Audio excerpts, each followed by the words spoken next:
Hi guys, இன்றைக்கி வந்து daily வாக்கில் டே 51. நேற்று நான் சொல்லியிருந்தேன் டே 51லேருந்து நமக்கு வந்து கண்டென்ட்லாம் சரியாக மாட்டோம் அப்படின்னு சொல்லி சொன்னேன். ஸோ காலையில் எழும்பி என்ன கண்டென்ட் பண்ணலாம் அப்படின்னு யோசிச்சுட்டு இருக்கும்போது எங்கள் வீட்டில் வந்து மிக்ஸி வந்து ஒர்க் ஆகாமல் போயிடுச்சு. ஸோ இதே இன்னைக்கு கண்டென்ட்டாக பண்ணிடலாம்னு சொல்லிட்டு நான் ஆரம்பிச்சிட்டேன். பார்த்தீங்கன்னா இதில் கூட சர்க்யூட் பிரேக்கர் அப்படின்னு சொல்லுவாங்க. அதாவது நீங்கள் மிக்ஸி ஓவர்லோட் ஆனாச்சுன்னா கீழே இருக்கக்கூடிய ஒரு பட்டன் ஒன்று வரும், அதை அழுத்தி விட்டுட்டு நீங்கள் வந்து திரும்ப யூஸ் பண்ணலாம். இல்லைனா பட்டன் சுத்தமாக உள்ளே போயிடுச்சு, மொத்தமாக உடஞ்சி உள்ளே விழுந்துருச்சு. ஸோ வந்து மொத்தமாக கழட்டி இன்றைக்கி வந்து ரிப்பேர் பண்ண போகிறோம். ஸோ அதான் என்னோட கண்டென்ட். ஸோ இந்த வீடியோ எவ்வளோன்னு பார்த்துருந்து வீடியோக்கு லைக் ஷேர் கமெண்ட் சப்ஸ்கிரைப் பண்ணிடுங்க. ஸோ இந்த வீடியோ நிறைய பேருக்கு வந்து ரீச் ஆகும். இந்த வீடியோ வந்து ஃபுல்லாக பாருங்கள். ஸோ உங்கள் வீட்டில் இந்த மாதிரி மிக்ஸி இருந்தால் நீங்கள் சரி பண்ணுறதுக்கு வந்து யூஸ்ஃபுல்லாக இருக்கும். ஸோ இப்போ இது எல்லாத்தையும் கழட்ட போகிறேன். அதில் மொத்தமாக ஒரு 6-7 ஸ்க்ரூ இருக்கும். ஸோ அதெல்லாம் கழட்ட போகிறேன். கழட்டுறதுக்கு வந்து இதில் வந்து மைனஸ் தான் கொடுத்துருந்தாங்க. ஸோ வந்து ஃபுல்லாக வந்து கழட்டிடணும். மேலே இருக்க 2 மைனஸ் ஸ்க்ரூ எது கொடுத்துருப்பாங்கன்னா நம்ம அதில் ஒரு பே ஏரியா மாதிரி வரும். ஸோ அதை கழட்டுறதுக்காக வந்து கொடுத்துருப்பாங்க. நான் மொத்தமாக வந்து 6 ஸ்க்ரூ வந்து கழட்டிட்டேன்.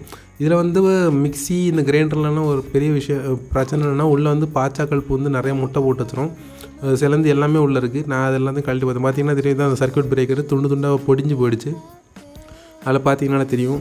ஸோ இதில் ஒயரிங் எல்லாமே வந்து நம்ம வந்து முதலே ஃபோட்டோ எடுத்து வச்சுக்கணும். ஏன்னா நம்ம வந்து திரும்ப மாட்ட போகிறதுனால நான் வந்து ஃபுல்லாக கழட்டி கழுவ போகிறேன். ஸோ அதனால் வந்து நான் எல்லாத்தையும் ஃபோட்டோ எடுத்து வச்சுக்கிட்டேன். பார்த்தீங்கன்னா தெரியும் எவ்வளோது பொடிஞ்சு போயிருக்குன்ட்டு. நான் எல்லாத்தையும் வந்து க்ளீன் பண்ண போகிறேன். ஸோ வந்து இதெல்லாம் ஒதுக்கி வச்சுட்டு இந்த சர்க்யூட் பிரேக்கர் வாங்க போகிறேன். இது வந்து 2.7 ஆம்ஸ் இருக்கக்கூடிய சர்க்யூட் பிரேக்கர். இதுதான் மேக்ஸிமம் வந்து மிக்ஸிக்கு வந்து வரும். ஸோ இதெல்லாம் வாங்குறதுக்காக வெளியே கிளம்பிட்டேன். பார்த்தீங்கன்னா தெரியும். அதே டைமில் இன்னொரு பையனும் வந்திருந்தான் இட்லி வாங்கணும்னு சொல்லிட்டு. ஸோ அவனையும் கூட்டிகிட்டு போய் அவனுக்கு இட்லி வாங்கி கொடுத்துட்டு அப்படியே நான் வந்து இந்த சர்க்யூட் பிரேக்கர் வாங்கலாம்னு சொல்லிட்டு கிளம்பிட்டேன். இதுதான் அந்த இட்லி கடை. ஸோ இங்கே முடிச்சுட்டு அடுத்த சர்க்யூட் பிரேக்கர் வாங்கிட்டு வந்துட்டோம்.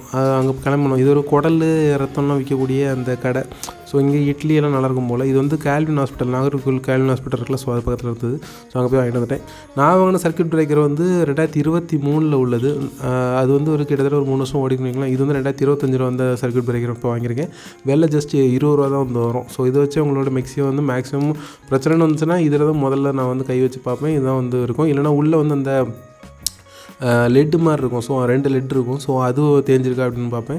ஆனால் எனக்கு இது வரைக்கும் லெட்டு தேஞ்சு பிரச்சனை வந்ததில்லை. இந்த பிரேக்கர் தான் அடிக்கடி எனக்கு போகுது. ஸோ அதனால் இதை நான் வந்து மாற்றுறேன். ஸோ பார்த்தீங்கன்னா தெரியும் உள்ளே ஃபுல்லாக வந்து பாச்சாவாக இருந்ததுங்க. ஸோ அதெல்லாம் நியூஸ் பேப்பர் போட்டுட்டு நான் ஃபுல்லாக வந்து க்ளீன் பண்ண ப்ரெஷ் வச்சுட்டு ஃபேன் போடக்கூடாது, முக்கியமான விஷயம். என்ன போட்டிங்கன்னா இதில் சின்ன சின்ன பாச்சா முட்டைகள் வந்து அங்கேயும் இங்கேயும் போயிடும். ஸோ அதனால் வந்து நான் வந்து ஃபுல்லாக ஃபேன் ஆஃப் பண்ணிட்டு ஃபுல்லாக வந்து க்ளீன் பண்ணிவிட்டேன். பார்த்தீங்கன்னா இதான் சர்க்யூட்டில் நான் வந்து வீடியோ ஃபோட்டோ எடுத்து வச்சுருந்தேன். ஸோ வந்து நான் திரும்ப மாட்டும்போது பிரச்சனை எதுவும் வராதில்ல. ஸோ அதனால் மொத்தமாக கழட்டிட்டேன். சர்க்யூட்ஸ் எதுவுமே அதில் இல்லாமல் பிளாஸ்டிக் மட்டும் தனியாக கழட்டிட்டேன். இனி இதெல்லாம் தனியாக போய் வாஷ் பண்ணணும். வாஷ் பண்ணிட்டு திரும்ப எடுத்துகிட்டு வரேன் பாருங்கள். பார்த்தீங்கன்னா தெரியும் பளபளன்னு ஃபுல்லாக வாஷ் பண்ணிட்டேன். பேசிகிட்டு இருக்கும்போது தும்மல் வந்துருச்சு. ஸோ அதை வந்து நான் ஃபுல்லாக கழுவிட்டேன். எனக்கு காய வச்சா காலையில் தான் காயும். ஸோ அதனால் வந்து ப்ளோ ட்ரையரை வச்சு ஃபுல்லாக வந்து க்ளீன் பண்ணிட்டேன். ஸோ அந்த ஹீட்லேயே அந்த தண்ணியெல்லாம் வந்து வேப்பர் ஆகி போயிடும். ஸோ ஃபுல்லாக வந்து க்ளீன் பண்ணிட்டேன். பார்த்தீங்கன்னா தெரியும் எல்லாமே தரவாக க்ளீன் பண்ணிடும். ஏன்னா வந்து எலக்ட்ரிக்கல் ஐட்டம்லாம் ஸோ வந்து தொட்டால் ஷாக் அடிக்கும் ஈரம் இருந்துச்சுன்னா. ஸோ வந்து ஃபுல்லாக வந்து ட்ரை பண்ணிட்டேன்.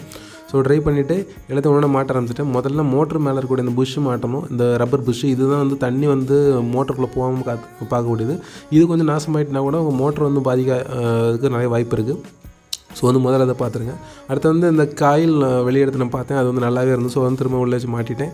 அடுத்து இதுதான் சீட்டிங் ஏரியா. இதில் கரெக்டாக சீட் பண்ணினா தான் உங்களுக்கு வந்து மோட்டர் வந்து ஸ்ட்ரைட்டாக ஓடும். இல்லைனா கடகடன்னு அடிச்சிட்டு இருக்கும். இதில் ஒரு பக்கம் வந்து லைட்டாக உடஞ்சிருச்சு.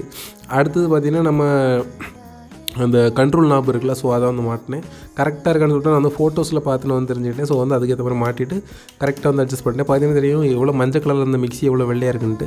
ஸோ அடுத்து வந்து மிக்ஸியை வந்து நம்ம பாடியில் மாட்ட வேண்டியது. ஆனால் இது இன்னொரு இதுனா எங்களோட பாட்டம் வந்து கொஞ்சம் மேலும் பள்ளமாக இருக்கிற மாதிரி இருக்கும் பாட்டம். ஸோ அதனால் வந்து கரெக்டாக ரொட்டேட் பண்ணி மாட்டணும். எந்த இடத்துல கரெக்டாக ஃபிக்ஸ் ஆகுதோ அதுக்கேற்ற மாதிரி வந்து மாட்ட வேண்டியிருக்கும். ஸோ நான் மாட்டி பார்த்தேன். அது வந்து கரெக்டாக உள்ள உட்காரலாம். மோட்டர் வந்து கல் திரும்ப உள்ள வந்துருந்தது. ஸோ வந்து நான் பாட்டமாக முதல்ல மாட்டிட்டு அப்புறம் டாப்பை மாட்டலாம் அப்படின்னு சொல்லிட்டு முடிவு பண்ணியிருந்தேன். ஸோ இப்படி மாட்டும்போது கரெக்டாக வந்து உட்காந்துருச்சு. ஓகேங்களா. ஸோ உட்காந்த பிறகு தான் நான் வந்து சர்க்யூட் எல்லாம் கரெக்டாக கொடுக்க ஆரம்பித்தேன். அப்புறம் வந்து கண்ட்ரோல் லாப்பில் முதல்ல கொடுத்துட்டு அப்புறம் ஒயரை உள்ளே எடுத்தேன். ஒயர் இதில் வந்து இப்படி வளைஞ்சி தான் வந்து வரும்.